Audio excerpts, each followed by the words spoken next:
ابتدا ہے رب جلیل کے بابرکت نام سے جو دلوں کے بھید خوب جانتا ہے۔ السلام علیکم ویورز، امید ہے آپ سب خیر خیریت سے ہوں گے۔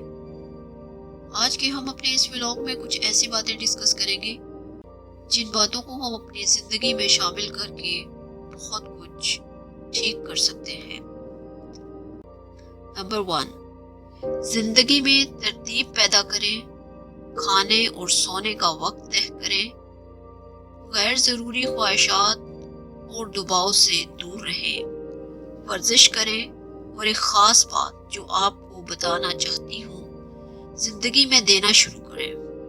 آپ پیسے دیں، کسی کو وقت دیں، کسی کو مشورہ دے دیں، کسی کو راستہ دے دیں، کسی کو علم دے دیں۔ دیکھیں، دینے کی خصوصیت اللہ کی ہے۔ جب آپ دینا شروع کر دیتے ہیں تو آپ کی نسبت رحمان سے جڑ جاتی ہے۔ پھر آپ کبھی پریشان اور ڈپریشن کا شکار نہیں ہوتے۔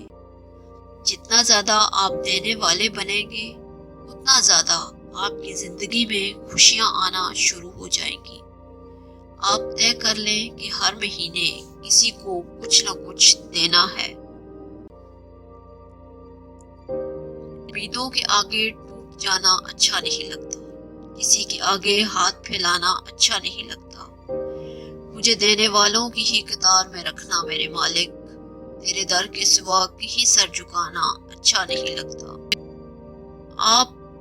لوگ آپ سے جھگڑ سکتے ہیں، آپ کے خلاف سازشیں کر سکتے ہیں، آپ کا دل دکھا سکتے ہیں، آپ کا برا چاہ سکتے ہیں، آپ سے آپ کا سب کچھ چھیننے کی کوشش کر سکتے ہیں، مگر چھین نہیں سکتے، کیونکہ نصیب تک رسائی خالق نے کسی اور کو نہیں دی۔ مایوسی کے لمحوں میں رب کائنات کو دیکھنا سیکھیے۔ جو چیز تم سے لے لی گئی ہے، ایک وقت ایسا بھی آئے گا کہ اس کی یاد تمہارے ذہن اور دماغ سے مٹا دی جائے گی، اور عنقریب اللہ تمہیں وہ چیز عطا کرے گا جس کی تمہیں توقع بھی نہ تھی۔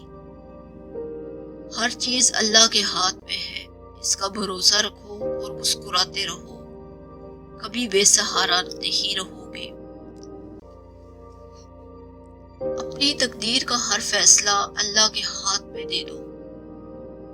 اس سے دعا تو کرو پر ضد نہ کرو، کیونکہ جب تم اللہ پاک سے اپنی زندگی کا ہر فیصلہ چھوڑ دیتے ہو، اللہ بھی وہی کرتا ہے جو تمہارے حق میں بہتر ہوتا ہے۔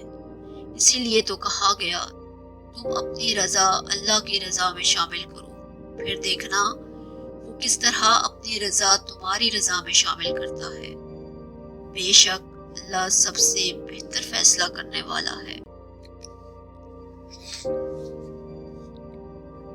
جو رشتے تمہیں تکلیف دیں ان سے دوری اختیار کر لو، وہ خود لوٹ آئیں گے، مگر اس وقت جب تمہارے دل سے اتر چکے ہوں گے، کیونکہ وہ تمہاری قدر سے نہیں پچھتاوے سے لوٹے ہیں۔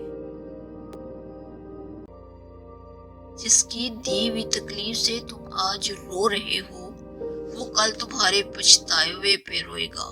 اور آخر میں اشفاق صاحب کی اس بات پر اپنے ولاگ کا اختتام کرتے ہیں، زندگی کے اکثر مقامات پر میں نے جانا کہ میرے ساتھ اللہ کے سوا کوئی نہیں ہے، اور تب ہی مجھے اندازہ ہوا کہ ہمیں صرف اللہ کا ہونا کس قدر بہتر ہے۔